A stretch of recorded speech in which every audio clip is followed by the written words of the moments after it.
Malaking balita mga kababayan, nakakabahala po. Kaka-check ko lang po yung kaka-upload ng COMELEC na source code review report.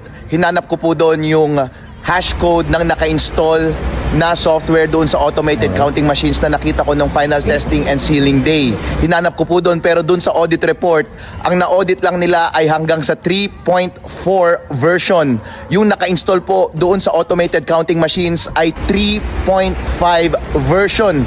Kaya yung hash code na nasa machine ay 0438. Yung 0438 na hash code na yon starting ay wala sa mga hash codes na nakalabas doon sa audit report ng source code na nilabas ng COMELEC. Ibig sabihin po, yung naka-install sa mga automated counting machines ngayon na version 3.5 na may hash code na 0438 ay hindi yun kasama sa mga na-audit ng Technical Evaluation Committee ng COMELEC. I-check nyo po dito, ililink ko po dito sa comment section ng post na ito yung dokumento na yon para kayo po mismo ang makapag-study ng document na yon.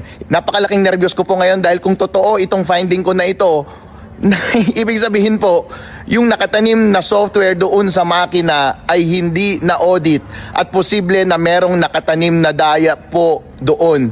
Kaya hindi ko po alam kung anong magiging consequence nito sa pagpapatuloy ng ating eleksyon. Chairman George Garcia, pagtuunan niyo po ito ng pansin, please. Ginagawa tayong tanga ng COMELEC. Sabi nito, yung version 3.4 na may sariling hash code na makikita sa source code review report ay pareho dun sa version 3.5 na may sarili ring hash code na nakita nung final testing and sealing day doon sa lahat ng automated counting machine sa buong Pilipinas. Chairman George, kaya nga magkaiba yung version, ibig sabihin nagbago yung software.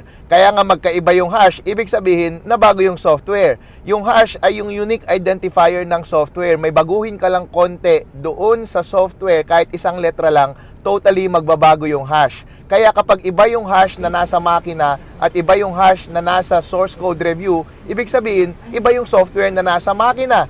Since hindi na review yung software na nasa makina, hindi natin alam kung may nakatanim na daya doon.